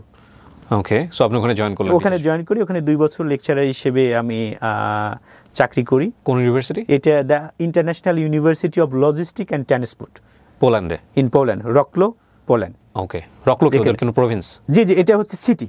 আমি যে আচ্ছা। সিটিতে থাকি এটার নাম বলে রকলো, মানে ইংলিশে বলে রকলো, আর পুলিশে বলে ব্রোসভ। ব্রোসভ, হ্যাঁ, এখানে। পরে আমি যখন লাস্ট ইয়ার পিএইচডিতে আসি তখন আমি এই জবটা ছেড়ে দিই, কারণ পিএইচডি অনেক চাপ ছিল, আর আমার এই থিসিসের প্র্যাকটিক্যাল কাজটা বোঝানোর জন্য, মানে সোশ্যাল ইস্যুটা কিভাবে আমরা সলভ করতে পারি এটা বোঝানোর জন্য আমি তখন ওখানে একটা বিজনেস দাঁড় করাই, একটা রেস্টুরেন্ট দাঁড় করাই নিজে, এবং আমার একজন শেয়ার হোল্ডার ছিল। তো দুজন মিলে আমরা ওখানে একটা ফাস্টফুডের রেস্টুরেন্ট দিই। আচ্ছা, তো ওই রেস্টুরেন্টটা এখনো আছে। বিউটিফুল। ওটা 3টা ইউনিভার্সিটির সামনে, আমার আরো 2টা ব্রাঞ্চ আছে, আমার রেস্টুরেন্টও আছে ওখানে। সবগুলো আপনার রেস্টুরেন্ট? জি জি, সবগুলো আমার রেস্টুরেন্ট। তো ইন দ্য মিন টাইম আমি যখন এই কাজগুলো করার জন্য আমি একটা অফিসে যাই, ওটা হচ্ছে মেয়র অফিস, ওখানকার প্রেসিডেন্ট অফিসে। তো ওখানে যাওয়ার পর আমি যাই আমার হাউস কন্ট্রাক্টের একটা ডকুমেন্টস আনার জন্য এবং আমার ইউকে ড্রাইভিং লাইসেন্স চেঞ্জ করার জন্য। ওখানে পোল্যান্ডের কিছু কিছু মানুষ মানে ইংলিশ পারে, কিছু কিছু মানুষ ইংলিশ পারে না। আমি তখন ভালো পোলিশ ল্যাঙ্গুয়েজ পারি না। তো এই অফিসে যে তখন আমি ওদের কাছে হেল্প চাই যে আমি এখানে আসছি আমার একটা হাউস ডকুমেন্টসের জন্য আর আমার ইউকে ড্রাইভিং লাইসেন্স চেঞ্জ করার জন্য আমার কীভাবে করা লাগবে। তো তখন ওখানে এক অফিসার ছিলেন, উনি আরেক অফিসারকে ডেকে নিয়ে আসে, ওই ভদ্র মহিলাকে এনে আমাকে, উনি আবার ইংলিশ পারতো। তখন নাম কি ছিল ওনার? ওনার নাম পাউলিনা। ওকে, পাউলিনাকে ডেকে দিল। জি, পাউলিনাকে ডেকে দিল। ডেকে দেওয়ার পর উনি আমার মানে ফর্মগুলো ফিল আপ করে দিয়ে তারপর ড্রাইভিং লাইসেন্স কীভাবে করবো এইভাবে সার্ভিসগুলো দিল। শি ইজ পোলিশ না বাই বর্ন পোলিশ। তার মানে আমরা যেমন বলি 14 গোষ্ঠী পোলিশ, মানে বাঙালি তাই এমন 14 গোষ্ঠী পোলিশ। ওকে, তা এই পোল্যান্ডের অধিবাসী থেকে পোলিশ বলা জি হয়। জি জি জি। তো তখন হওয়ার পর উনি আমাকে ভালো মানে হেল্প করে। তো শেষে আসার সময় আমি তাকে জিজ্ঞাসা করি যে can I get your number because I want to change my UK driving licence, so I will come back maybe tomorrow আর day after tomorrow, and your office other people they cannot speak English and I cannot speak Polish language also, so how I can get help, so can I get your number? So সে খুব clever ছিল, তখন আমাকে তার অফিসের number দেয়, TNT number, মানে call করলে যে কেউ ধরতে পারে, অন্য কেউ ধরতে পারে। তো আমি চেক করে দেখেছি যে this is the TNT number, your office number, can I get your personal number like a phone number, so I can get help from you, just help, nothing more. And 1 minute চুপ থাকার পর সে বলছে যে ওকে। তো তখন সে তার ওই নাম্বারটা দেয়, ওই ফোন নাম্বার কিন্তু এখনো আমার পকেটে আছে, হয়তো চেক করলে আমি পাবো। আমি দেখাই আপনাকে একটু পরে হয়তো এই মাঝখানে। তো তখন ইয়েস, কত বছর আগে লেখা এটা? এটা হচ্ছে 2000 সালে জানুয়ারি 10 তারিখে, কত যত্ন করে রেখে। 2020 সালে জানুয়ারি 10 তারিখে। ইটস ইম্পর্টেন্ট বিকজ জি, আমরা জি, বুঝতে জি, পারবো না একটু পরে কেন বলছি ইম্পর্টেন্ট। কাগজটা খুব ইম্পর্টেন্ট। হ্যাঁ, তারপর আমি নাম্বারগুলো দেখাবো না, শুধু এটা দেখাই। এই দেখেন লেখা আছে পাউলিনা। পাউলিনা, ওকে। হাতে। জানে পাউলিনা জানে জি এই জি যে জি আপনি যত্ন করে রেখে দিয়েছেন? জি জি জি এটা Okay, জানে। fine. তো তখন এই নাম্বারটা দেয়, তো আমি ওখানে আরেকটা অফিসে যাই এখান থেকে। আচ্ছা। তো আমার হাতে আধা ঘন্টা সময় ছিল, আর এবং তখন আমি ওখানকার ইউনিভার্সিটির lecturer, the international university of লজিস্টিকে, এবং তখন আমার কার্ডটা ওনাকে দিয়ে আসি। তো ইন দ্য মিন টাইম উনি আমার সমস্ত কিছু, যেহেতু উনি ওই প্রেসিডেন্ট অফিসে চাকরি করে, আমার একটা নাম্বার আছে, ওকে বলে পের্সেল নাম্বার, ওইটা দিলে আমার জীবনের সমস্ত কিছু বের করতে পারে। তো ইন দ্য টাইমে ও হয়তো চেক করেছে বা এমন কিছু, চেক করার পর আমি একটা অফিসে বসে ওকে একটা থ্যাংক ইউ মেসেজ দিয়েছি, আমাকে যে সুন্দর সার্ভিস দিয়েছে এটি দিয়ে। তখন আমি অফার করেছি যে আমি তোমার সার্ভিসে খুব খুশি, তো as a respect I would like to offer you for tea, if you free we can meet somewhere and we can have a tea and we can have a talk. So ও আমাকে লিখছে যে তখন যে today I am busy, I can not meet you. তো তখন এই ইসের পরে নেক্সট ডে আমি আবার মেসেজ দিছি যে তোমার সাথে দেখা করা যায় কিনা, তুমি আমাকে যে সহযোগিতা দিয়েছো। লাইক হার নাকি জাস্ট এমনিতেই মিট করা? জাস্ট এমনিতেই মিট করা, যে আমি একজন আমার ফ্রেন্ড দরকার, যেহেতু আমি ওখানে গিয়েছি এমন কিছু একটা অফিসে, তো মানে মেয়র অফিস কিন্তু গুরুত্বপূর্ণ একটা অফিস, মানে এই অফিসে আমাদের ফরেনার বা যারাই হোক সবারই ওখানে যেতে হবে, ওখান থেকে মানে না যে কোনো অপশন নাই যে কোনো কাজের জন্য। তো এই অফিসে একজন ফ্রেন্ড পাওয়া মানে তো মনে করেন সোনার হরিণের মতোই। তো ইন দ্য মিন টাইম ও আমার সমস্ত কিছু চেক করার পর নেক্সট ডে ও আমাকে মানে টাইম দিয়েছে, যে ঠিক আছে okay we can meet the weekend.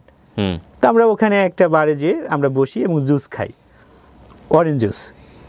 তো ইন দ্য মিন টাইম ওখানে আমার জীবনের হিস্ট্রিগুলো বলেছি, যে আমার জন্ম গ্রামে, বাংলাদেশের প্রত্যন্ত অঞ্চলে, এত দূর থেকে এসেছি, এটা করেছি ওইটা করেছি, হ্যান ত্যান বলার পর ও তখন আমাকে আমার কথাগুলো মনোযোগ সহকারে শোনার পর তখন আমি ওকে বলছি যে আর ইউ সিঙ্গেল, তো বলছে যে ইয়েস।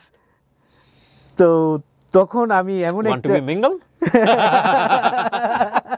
তো ও শোনার পর তো মানে আমার মুখের দিকে তাকায় আছে, কোনো কিছু বলে না। তো আমি বলেছি যে আমি তো মুসলিম, আমি মুসলমান, আমাদের কিছু নিয়ম আছে, যেমন মুসলমান বিয়ে করতে হলে মুসলমান হতে হয়। জি, first day I said what is our system to marry or like someone. Okay, so প্রথম মিটিংয়ে এটা আমি নর্মালি বুঝাইছি যে আমরা তো মুসলমান, কিভাবে আমাদের দেশে বিয়ে হয়, কিভাবে হয়, এমন কিছু বলার পর তো বেশি টাইম নেই, আমরা আধা ঘন্টা বসে চলে গিয়েছি। তো তখন ও আমাকে যাওয়ার পর থ্যাংক ইউ এর মাঝখানে আমরা ট্যাক্স দিতাম, কেমন how are you other this. তো নেক্সট উইকে আমি ওকে আবার অফার করি যে কফির জন্য, যে we had a nice time, can we meet again. তো ও বলে যে yes I am free in the weekend, we can meet in Friday evening. তো আমরা যখন ফ্রাইডে ইভিনিংয়ে মিট করি, ওখানে কথা বলার পরে তখন ওকে আমি বলি যে দেখো তোমাকে আমি তো বাংলাদেশ থেকে এসেছি, আমি মুসলমান, এইটা তো তুমি যদি সিঙ্গেল থাকো আমরা একটা কিছু আসতে পারি, বা তোমাকে আমার ভালো লেগেছে, আই লাইক ইউ। তো ও কিছু বলে নাই, না বলার পরে হঠাৎ করে আমাকে একদিন ইনভাইট করেছে ওর বাসায়। তো ইনভাইট করার পর এটা ছিল ওর নানির বার্থডে। ওকে, মানে 3 সপ্তাহের মাথায় ওর বাসায় আমাকে ইনভাইট করেছে, কিন্তু ওখানে আছে ওর নানি এবং মা, পলিনার মা, ভাই আর হচ্ছে মামা। তো সবাই আমরা টেবিলে বসে আছি, আমাকে ইনভাইট করার পর আমি এমন কাজ করেছি, আমি একটা রিং কিনে নিয়ে গেছি অজান্তে। পাউলিনা আগে থেকেও কি প্রিপেয়ার ছিল? না, সে জানে না। সো আপনি এতটা কনফিডেন্ট কেন হইলেন? হ্যাঁ, হিতবিপরীত হয়ে যেতে পারতো তো। না, আমি যখন দেখেছি যে আসলে এমন একটা, যেহেতু আমি টিচার, আমি তো পড়াই, এবং ওর যখন বসছে আমি তখন অনেক কিছু অবজার্ভ করেছি, করে আমি বুঝতে পেরেছি না এ হয়তো she will accept me. Okay, so আপনার আগে থেকে একটু পালস ছিল ওর? জি জি জি জি জি, যে she will accept me, if not so nothing to lose, but I can try. Okay, তো যেহেতু বাঙালিদের তো সাহস একটু অন্যরকম, তো আমাকে ইনভাইট করার পর আমি রিং নিয়ে গেছি, আমরা খাচ্ছি, ও আমার পাশে বসেছে। তো হঠাৎ করে দাঁড়ায় আমি সবার মানে মধ্যে ওকে propose সবার ভিতরে প্রপোজ করেছি যে I really like you and I love you, would you marry me? তো তখন ওর ভাই আরো যারা আছে সবাই তো খুব যে স্বাভাবিক। কি অবস্থা। তো ও 1 মিনিট থেকে উঠে দাঁড়ায় হাত দিছে। ও ওয়াও, এটা পরিচয়ের কতদিনের মধ্যে? এটা 3 সপ্তাহের মাথায়। ওকে। তারপর তো শুভস্য শীঘ্রম বলে একটা কথা আছে, জীবনে যাকে রিসিভ করতে হবে তাকে নিয়ে আসলে দেরি করার কোনো লাভ নাই, সময় নষ্ট। ওকে ওকে, বিউটিফুল। তো তখন ওর যখন হাত দিছে তখন তো সবাই মানে খুশির কান্না, সবাই আমরা এটি হলো। তারপরে ওকে বললাম যে যেহেতু আমি মুসলমান, আমাকে বিয়ে করতে হলে আমাদের মুসলমান ওয়েতে আমাকে বিয়ে করতে হবে। তখন ওখানে আমার আরো She was Christian? জি জি, তখন ও অ্যাকসেপ্ট করে আমাকে। ইসের পরে আমরা যখন পরের দিন ওর সাথে বিস্তারিত কথা বলি, তখন তো আমার মানে যে future wife. Exactly, but future of Exactly, yes, yes. আপনার তো নিজের পরিবারের কথা বলার কথা। কি জি জি অবস্থা? জি, আমি তখন আমার পরিবারের সাথে কথা বলিনি। আচ্ছা, আমি আমার পরিবারের সাথে কথা বলিনি। মানে আপনার কি এক্সপেকটেশন ছিল পরিবারের সাথে কথা বললে কি হতে পারে? আম্মা হার্ট অ্যাটাক করতে পারে বা বা পরিবার কি করতে পারে, তখন আমি জানি আমার পরিবারকে আমি ধীরে ধীরে বোঝাবেন? বোঝাবো। তখন আমি আমার ওয়াইফকে বললাম যে আমি তো মুসলমান, আমাদের যে নিয়ম হচ্ছে মুসলমানকে মুসলমান বিয়ে করে, মসজিদে যে কালেমা পড়তে হয় এই শরিয়ত মোতাবেক এইভাবে। তো খুব পজিটিভ ছিল। পরে আমাদের ওখানে যত বাঙালি ছিল, কিছু বাঙালি আমার ফ্রেন্ড ছিল, এদের মাধ্যমে আমরা মসজিদে যাই। মসজিদে ইমামের মাধ্যমে ওখানে মুসলমান হয় এবং মুসলিম ওইতে প্রথমে বিয়ে হয়। তারপরে আমাদের ওখানে যে গভর্নমেন্ট রেজিস্ট্রেশন হয় এটা হচ্ছে অগস্টে, তখন আমাদের এইভাবে বিয়ে হয়। সো পরিচয়ের কয়দিনের মাথায় আপনারা বিয়ে শাদী করলেন? আমরা 4 সপ্তাহের মাথায়। ও ওয়াও, মানে এটা ছিল আসলে ম্যাজিক্যাল। ওরা কি বাঙালি ছেলেদের সম্পর্কে আগে জানতো, এশিয়ানদের সম্পর্কে জানতো আপনার? এরা আমার ওয়াইফ যেহেতু ওই প্রেসিডেন্ট অফিসে চাকরি করে, সো আইডিয়া তো ছিল। ওই আইডিয়া ছিল এবং ইন দ্য মিন টাইমে আমার অনেক কিছু চেক করেছে। ওই যে আমি বললাম না আমাদের পিসেল Bio নাম্বার, check হ্যাঁ করেছে। হ্যাঁ জি, এটা চেক করলে পাই। এবং তখন আমি আবার তখন থেকে আমি কিন্তু ভালো ফেমাস। যেমন আমি যখন ওখানকার লেকচারার এবং আমি ওখানে এফএম 92.5 ওখানে যে রেডিও আছে, রেডিওতে প্রোগ্রাম করেছে আমার টপিক নিয়ে, এবং পুরো ইউনিভার্সিটি জুড়ে ছাত্রছাত্রীর মুখে আমার টপিক সব জায়গায় সোশ্যাল বিজনেস। আচ্ছা, এবং এইটা নিয়ে আমি তখন পুলিশ যে এফএম আছে 92.5 ওখানে আমার রিসার্চ নিয়ে আমি কথা বলি। বিয়ে শাদী করার পর তখন ফ্যামিলি জানে না, জি, জি, বাংলাদেশের লোকজন জানে না। তখন আমরা বিয়ে করি এখানে। বিয়ে করার পর ধীরে ধীরে আমার মার সাথে কথা বলি এইটা যে মা আমি যদি ফরেনার বিয়ে করলে কেমন হবে। আমার বাবাকে বলি যে আমি তো একটা ফরেনার পছন্দ করেছি, বিয়ে করলে কেমন হবে। হচ্ছে না না, ওই দেশ তো ভালো না, খ্রিস্টান মানুষ, ছোট ছোট কাপড় পরে, এটা তো এটা করা যাবে না। তা আমি বলছি যে যদি তোমার বৌমা মুসলমান হয় তাহলে কি হবে। তো মুসলমান হলে তাহলে চিন্তা করা যায় যে কি করা যায়, তবে বেটার হচ্ছে বাঙালি মানুষ, তুমি যেহেতু গ্রামের মানুষ, গ্রামের সহজ সরল একটা মানুষ বিয়ে করো, তাহলে এটাই ভালো হবে আমাদের জন্য, আমাদের কেউ দেখলো এটি হবে। তো আমি এইভাবে 6 থেকে 8 মাসের মাথায় আমার পরিবারকে ফাইনালি বলি যে হ্যাঁ আমি বিয়ে করেছি, আমার বউ খ্রিস্টান থেকে মুসলমান হয়েছে, ও প্রেগনেন্ট, আমার ছেলে হবে। ও, তখন পরিবারের সবাই বলে যে তুমি এমন কাজ করেছো। এটা তো শকড না, এটা তো পুরো ঝড় হয়ে গেছে হ্যাঁ। রীতিমতো তো মেন্টালি। তখন আমার যেহেতু আমার বাবা মার সাথে সবসময় ভালো একটা সম্পর্ক ছিল, ছোটবেলা থেকে আমাদেরকে খুব অন্যভাবে মানুষ করেছে। আর আমার মা, আমার বাবা, আমার ভাই, আমরা বন্ধুর মতো প্রতিটা বিষয়গুলো শেয়ার করতাম। কিন্তু এই বিষয়টা আমি এদেরকে মানে আন্ডারস্ট্যান্ডিং করেছি স্লোলি, মানে এমনভাবে পুশ করিনি যাতে এরা আঘাত পায় বা এটা নেওয়ার জন্য কঠিন হয়ে যায়। So you got the citizenship of Poland, right? আপনি পোল্যান্ডের Yes. সিটিজেনশিপ পেলেন নাকি ইউকের সিটিজেনশিপ পেয়েছিলেন আপনি আগে? না, আমি হচ্ছে পোলিশ রেসিডেন্ট, পার্মানেন্ট রেসিডেন্টশিপ আছে আমার। এখনো সিটিজেনশিপ না? সিটিজেনশিপের জন্য অ্যাপ্লাই করেছি, আমি ওয়েটিং করতেছি ইসের Okay. কাছে, প্রেসিডেন্টের কাছে। আপনার ওয়াইফ তো ওনারা তো অবশ্যই ডেফিনেটলি জি, জি। সিটিজেন, আপনার আমার বাচ্চাও ছেলে, সিটিজেন, জি, জি, শুধু আপনি এখন অ্যাপ্লাই করেছেন। জি, আমি পাসপোর্ট যাওয়ার পরে পেয়ে যাব। ওকে, যে- বাই দ্য ওয়ে পাউলিনা আমাদের সাথে কিছুক্ষণ মধ্যেই জয়েন করবে, আপনারা একটু ওয়েট করেন। হ্যাঁ, আমার ওয়াইফ হিসেবে অনেক ভালো, এটা খুবই চমৎকার একজন মানুষ, আর খুবই পজিটিভ। বাংলাদেশের যত খাবার আছে সমস্ত খাবার রান্না করতে পারে, সমস্ত খাবার খায়, এবং মুসলমানের হিসেবে যে বিষয়গুলো আছে এগুলো খুব পজিটিভভাবে নিয়েছে। এবং আমরা একসাথে নামাজ পড়ি, মাশাআল্লাহ। রোজাও রাখে। তারপর মাশাআল্লাহ। বাংলায় মোটামুটি ভালোই কথা বলতে কত পারে। বছর হলো সংসার? আমাদের প্রায় 5 বছর হয়ে যাচ্ছে, 2020 থেকে। ছেলের বয়স? ছেলের বয়স 4 বছর। ছেলেকেও নিয়ে আসবো আমরা। জি, হ্যাঁ। 4 বছর। তারপরে আপনার ক্যারিয়ার গ্রোথের জায়গায় যদি আসতে চাই, আপনি কি কি করলেন, কি হলো তো আপনার? আমার এই মাঝখানে আমার পিএইচডি শেষ হলো। পিএইচডি শেষ করার আগেই 2022 সালে আমি একটা কলেজ দিই, পোল্যান্ড কলেজ দিলেন? জি, কলেজ অর্থায়ন দিয়েছি। কে করলো? এটা অর্থায়ন ছিল হচ্ছে আমি যখন ইউকেতে লেখাপড়া করি তখন ইউনিভার্সিটি অফ সান্দারল্যান্ডে আমি তখন বেস স্টুডেন্ট। ওখানকার সমস্ত ইউনিভার্সিটির টিচার যারা ছিল সবার সাথে আমার ভালো সম্পর্ক ছিল। তখন আমাকে ওই ইউনিভার্সিটি থেকে অফার করা হয় তোমরা আমার একটা ব্রাঞ্চ এখানে নিয়ে আসো, আচ্ছা, তুমি যেহেতু পোল্যান্ডে আছো। সো পোল্যান্ডে একটা ব্রাঞ্চ জি, পোল্যান্ডে একটা ব্রাঞ্চ নিয়ে আসো, তুমি ওখানে এটা দেখাশোনা করবা। ও, তখন আমার মানে এটা ছিল আমার ওখানে আমার একটা বেস্ট টিচার ছিলেন, ওনার বিপিন নাদা। উনি আমাকে এখনো পর্যন্ত অনেক ভালোবাসে। ওনার সাথে কাইন্ড অফ ফ্র্যাঞ্চাইজি যেটাকে বলে। জি জি জি, ফ্র্যাঞ্চাইজি। তখন আমি এটা ওখানে ওনাদের মাধ্যমে ওপেন করি, তারপরে পরবর্তীতে পুরো ব্রাঞ্চটা আমি কিনে নেই। আপনি কিনে নিলেন? জি, এত টাকা কোথায় আমি পেলেন? আমি এখানে আমাদের এখানে আমার ওই যে রেস্টুরেন্ট ছিল, ও, রেস্টুরেন্টই আছে এবং ব্যাংক থেকে লোন, লোন, ব্যাংক আমাদেরকে হিউজ লোন। পোল্যান্ডের যে সর্বোচ্চ ক্রেডিট কার্ড 90,000 জুলতি, যা বাংলাদেশি টাকার প্রায় 30 লক্ষ টাকা। ওকে, ওই ক্রেডিট কার্ড আমার আছে।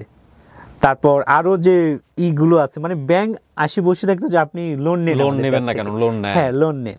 ওদের একটা আছে, মানে যাদের ট্রানজাকশন ভালো হয়, ব্যাংকে টাকা থাকে, হ্যাঁ, এগুলো থাকার ফলে। আর যেহেতু আমার ওয়াইফ, আমি পুলিশ সিটিজেন বিয়ে করেছি এবং ও গভর্নমেন্ট অফিসার, ওরও একটা ভালো গুড রেকর্ড আছে ব্যাংকের।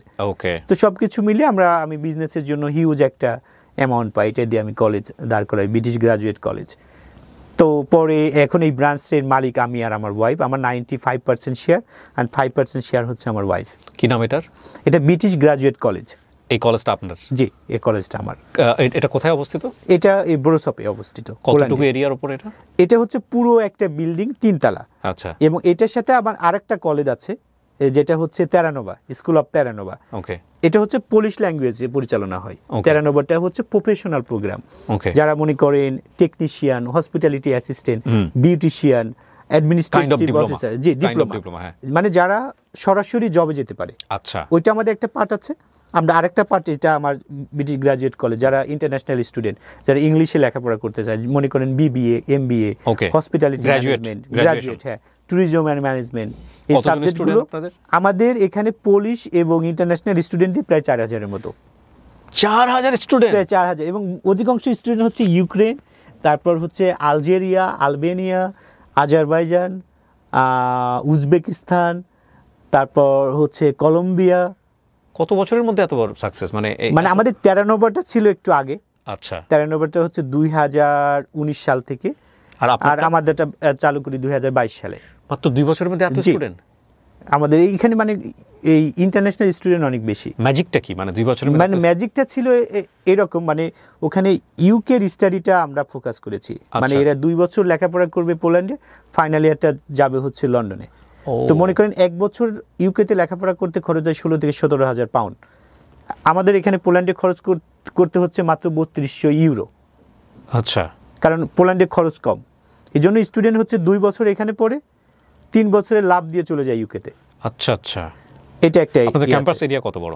আমাদের ক্যাম্পাস এরিয়া তত বেশি বড় না, কারণ এটা বিল্ডিংটার উপরে আমাদের করা, মানে ক্লাসগুলো নেওয়া হয়। মানে আপনি যদি মনে করেন আমাদের খেলার মাঠ বা অন্য কিছু, এগুলো নাই। মানে পুরো বিল্ডিংটার উপরে আমাদের মানে ক্লাস। তো এতগুলো স্টুডেন্টের অ্যাকোমোডেশনের সমস্যা হয় না? না, অ্যাকোমোডেশন হচ্ছে আমাদের কানেক্টেড উইথ আদার ইউনিভার্সিটি, যেমন university of Brasov, university of technology, university of life science and medical university. আচ্ছা, 4টা ইউনিভার্সিটির সাথে আমাদের এগ্রিমেন্ট আছে, জয়েন্ট কোলাবোরেশন যেটাকে বলে, যে আমাদের স্টুডেন্টগুলো ওদের ডরমিটরিতে থাকতে পারবে। আচ্ছা আচ্ছা, আমাদের নিজস্ব কোনো ডরমিটরি নেই। ওকে, সো আপনি এটা ফাউন্ডার মেম্বার? জি, ফাউন্ডার মেম্বার। এবং আমার শুরুতে আরেকজন ফাউন্ডার ছিলেন, ইনি হচ্ছে ইউক্রেনিয়ান। ওকে, আমরা দুজন মিলে এই কলেজটা করি। ডিরেক্টলি বাংলাদেশ থেকে গিয়ে ওখানে করতে পারে, অ্যাপ্লাই করতে পারে? জি, বাংলাদেশি স্টুডেন্ট আমাদের এই কলেজে অ্যাপ্লাই করতে পারে। ওকে, আমাদের যারা ব্যাচেলর করতে চায় বা মাস্টার্স করতে চায় তারা অ্যাপ্লাই করতে পারে আমাদের কলেজে। পোল্যান্ড এবং এখন ফ্যাসিলিটি কেমন? পোল্যান্ডে ফ্যাসিলিটি অনেক ভালো, কারণ পোল্যান্ডে একজন ওয়ার্কার পাওয়া মানে সোনার হরিণ হাতে পাওয়ার মতো। কারণ এখানে ভিসার ইস্যুটা কম হয়, বাট এখানে কোনো রিফিউজি নাই এবং পরিষ্কার পরিচ্ছন্ন। আর আপনার ফরেনারদের জন্য অনেক ফ্যাসিলিটি আছে, যেমন 1 ঘন্টা কাজ করলে 27 জুলতি। আচ্ছা, তো আপনি 27 × 30 কয় টাকা আসে? 1 ঘন্টা ইনকাম, মানে ওদের 1 টাকা সমান বাংলাদেশে 30 টাকা। 30 টাকা লেখাপড়া, মানে 3200 ইউরো মাত্র টিউশন ফি। ওকে, তো এখানে তত বেশি না। তো আমাদের জন্য আরেকটা হচ্ছে, ওখানে কেউ যদি 5 বছর থাকে তাহলে ওটা পিআরের জন্য অ্যাপ্লাই করতে পারে। Permanent resident? জি, পার্মানেন্ট রেসিডেন্টের জন্য। তো এটা একটা আমাদের বাংলাদেশিদের জন্য প্লাস পয়েন্ট। অসাধারণ, অসাধারণ। আর ওই দেশের শিক্ষা ব্যবস্থা আর আমাদের দেশের শিক্ষা ব্যবস্থা এক না। ফাইন, আমার মনে হয় আপনারা পাউলিনাকে দেখার জন্য অধীর আগ্রহে অপেক্ষা করছেন। হ্যাঁ, দুজনকে একটু ভিতরে নিয়ে আসো। You can sit together. Yeah, you can sit together. Microphone ঠিক করো। Hold on, my hand. Okay. Okay. You're Stop. scared? No, I'm not scared. Not scared? I'm not scared. Oh, that's good. You feel comfortable now? Yeah, I'm feeling better. Paulina, how are you? Yeah. Thank you. I'm good. You're good? No, don't talk. I will just talk. He asking how are you? I should talk with your mommy and daddy. Can you please permit me? Please. Please, okay. So can you sit there? We are interviewing them. Hello. Yeah, I'm listening Daddy? you. Daddy's not listening. I'm listening. Can you please sit there, Hello? baby? Could come close to me. Yeah. Welcome to Bangladesh. How are you feeling? This is the first time visit? Yes, this is my first time visit. Okay. I enjoy a lot. This Yeah. trip is amazing for me. What about Bangladeshi boys? You know, he's your husband right now. Yes, people here are very friendly. This is Okay. first what I Okay. see, and people are very. How can I say? They will share with you even with their last piece of rice. They are Yeah. very, very good heart. Okay. Yes. So you choose Asian guy for your life. Yes. How it happened? I didn't know what will be happen, you know. Okay. Like when I met him, it was not like easy for both of us. It was total different culture for me. I just listened from him that you got married him within 4 weeks. Yes, it's a very short time, but from the other hand, it was we get very close very fast. Okay. So what we this time what we expand together. And how I met him and how he behave, how he talk. Okay. I observe him and my how can I say my observation say. Did you observe her? No, she's just a Poland girl. And okay, fine. I'm okay. I observe her also. Okay. Different culture. কখনো সমস্যা হয় না সংসার করতে গিয়ে? Different. Everything was different. Everything was for me new actually. Yes. Food. Then Culture. religious, Yes. everything was new for me. But I took him with everything, what he gave me, and I decided to marry him because of his character, because Yeah. of his good heart. Yeah, it's beautiful. Beautiful. And Thank you. this is like the most amazing in my husband is that he really loves his family. Yes, This definitely. is, and I think most of the Bangladeshi have this kind of advantages that they love their family and they support their family Exactly. So you are enjoying Bangladesh? very much. অনেক Wonderful. পছন্দ। অনেক পছন্দ এবং ও বাংলাও শিখে গেছে। জি বাংলা বাংলা বুঝতে পারেন আপনি? অল্প অল্প। আমি- সময়টা তো অনেক অল্প। তার মানে বাংলা প্র্যাকটিস করার সুযোগটা কম হয় বাসায়। জি আমাদের ওখানে বাঙালি আছে, আচ্ছা। ছোটখাটো দেখা হয়। তো বাঙালি সমস্ত খাবারের নামে জানে এবং রান্নাও করতে পারে। কোনটা খুব পছন্দ বাংলা খাবার? বাজি, ভাজি, আচ্ছা। বিরিয়ানি, ডাল, ফ্রেশ বেঙ্গলি ফুড, মুরগি। মুরগি মাংস, গরু মাংস, খাসি মাংস, and what else? ভর্তা। Vorta, alu vorta, my favorite. Okay, beautiful. Soto mash. Are you enjoying the weather? Yes. In it's- Poland, আমি তো কখনো যাইনি, আমি যতটুকু জানি যে খুব cold weather there, At right? the moment, yes, it's Yes. very cold. So are you enjoying our weather? Yes, it's good. It's good. ওর জন্য কি হয়ে যায় মানে খুব গরম? না এখনকার ওয়েদারটা আমাদের জন্য পারফেক্ট, আচ্ছা, কারণ এখানে বেশি গরমও না বেশি ঠান্ডাও না, ওকে, মোটামুটি সে ভালো আছে। Okay. গরম হলে আমাদের জন্য একটু ভালো, কারণ আমরা সারাক্ষণ এই শীতের ভিতর থাকতে থাকতে ভিটামিন ডি এর অভাব আমাদের। all right. Asho, please come. Oh, you have So this you are- one. Yeah. Wow, what is this? Wow. Phone? Oh yes, you are recording us. Okay, you can stand and you can recording us. Yes, we'll talk and you will record us. Okay. Okay. You need to go there. So আমরা একেবারে শেষের দিকে চলে আসছি। হোসেন আলম ভাই, একবারে শেষের দিকে যদি কিছু বলার থাকে আমাদের দর্শক দুইজন, ওর মতো কথা বলুক, সমস্যা নাই। আচ্ছা, আপনার শোতে আসার পিছনে 3 জনের খুব রিকোয়েস্ট ছিল আমার কাছে। জি। সরকারের পক্ষ থেকে, মানে খুবই কাছের একজনের লোক। আচ্ছা, নাম সরকারের বলতে লোকজন চাই না। আমার শো জি জি জি জি, এটা। আর আপনার শোগুলো খুব ভালো হয়, মানে আলহামদুলিল্লাহ। খুবই চেষ্টা করছি। তথ্যবহুল বা মানুষের উপকারে আসে, এটা চেষ্টা একটা করছি ভাই, ছিল। জি। দ্বিতীয়ত হচ্ছে আমার বড় আপা, Okay. উনিও রিকোয়েস্ট করেছিল, রোমা আপা, যে হোসেন তুমি অন্য কোনো প্রোগ্রাম রেখো না, তাহলে তুমি পরিবারকে সময় দিতে পারবে না। তবে একটা শো তোমাকে রিকোয়েস্ট করি, যদি হয় তুমি আর যে কেবরিয়ার এই প্রোগ্রামে যেও, কারণ এই আলহামদুলিল্লাহ। প্রোগ্রামগুলো ভালো হয়। এবং আমার স্যারেরও একটা রিকোয়েস্ট ছিল, কবির সাহেবের। জি, কবির স্যার না, আরেকটা স্যার। ওকে, তা যার ফলে আমি আপনার এখানে এই Beautiful, প্রোগ্রামের ভাই। জন্য Thank you so এসেছি, much. এবং পার্সোনালি আপনার প্রোগ্রামগুলো আমার খুব ভালো লাগে, Thank you, কারণ ভাই। তথ্যবহুল বা মানুষের উপকারে আসে। প্রোগ্রাম তো মানুষ অনেক করে, কিন্তু কয়জনের এইটা দেখে মানুষ ভালো পথে আসে বা কয়জনের উপকার হয়। জি, আমি মনে করি আপনার এই গল্প অসংখ্য ছেলে মেয়েদের নতুন করে স্বপ্ন দেখাবে। দেখুন, ওনার ব্যাকগ্রাউন্ডটা মাদ্রাসাতে পড়েছে। দ্য ফ্যাক্ট ইজ দ্যাট ওনার সাথে আমার যখন প্রথম দিন দেখা হয়, আমি এত বেশি অবাক হয়ে গিয়েছিলাম যে ভাই, এই স্বপ্নগুলো তো আপনার একদিনের না। আপনি ছোটোবেলা থেকে টিউশনি করে টাকা জমাতেন, এবং শুধু তাই না, আপনি কি করেছেন দেখেন, ধান চাল বিক্রি করে টাকা জমিয়েছে। আবার সে কি করেছে, ঢাকা শহরে এসে সে শেয়ার বাজারে বিজনেস করেছে, এবং এমন শেয়ার বাজার যেটা গ্রামীণ ফোন, সেখান থেকে সে সেইটার টাকা জমিয়ে সে স্বপ্ন দেখেছে বিদেশে যাবে। বিদেশের মাটিতে শুধু পা রাখতে পারলে হয়, তারপর ওখানে কীভাবে থাকবে, কী করবে না করবে, কোনো কিছু জানা নেই তার। এবং সে ঢাল তলোয়ারবিহীন যুদ্ধে নেমে গেছে, কিন্তু পিছনে আসেনি, এবং সেখানে সে টিকে থেকেছে। এই যে স্বপ্ন, এই স্বপ্ন, এপিজে আব্দুল কালামের একটা খুব চমৎকার কথা আছে, এমনভাবে স্বপ্ন দেখো যেটা তোমাকে ঘুমোতে দেবে না, ঘুমিয়ে ঘুমিয়ে স্বপ্ন দেখে লাভ নেই। সো ওনার একেবারে ছোটোবেলা থেকেই ডিটারমিনেশন ছিল যে আমাকে জীবনে কিছু একটা করতে হবে, আমাকে বড় কিছু হতে হবে, এবং উনি সেটা শেষ পর্যন্ত কিন্তু করেছে। উনি এখন পোল্যান্ডে একটা কলেজ বা ইউনিভার্সিটির উনি হচ্ছে সেটার ওনার। ধন্যবাদ আপনাকে এবং আপনার দর্শকদেরকে, এবং বাংলাদেশের সমস্ত যারা স্টুডেন্ট আছে, ইয়াং স্টুডেন্ট, তাদের উদ্দেশ্যে আমি বলতে চাই যে আমাদের এই সামনের দিকে এগিয়ে যাওয়ার জন্য যে কাজটা, সেটা হচ্ছে লজ্জা।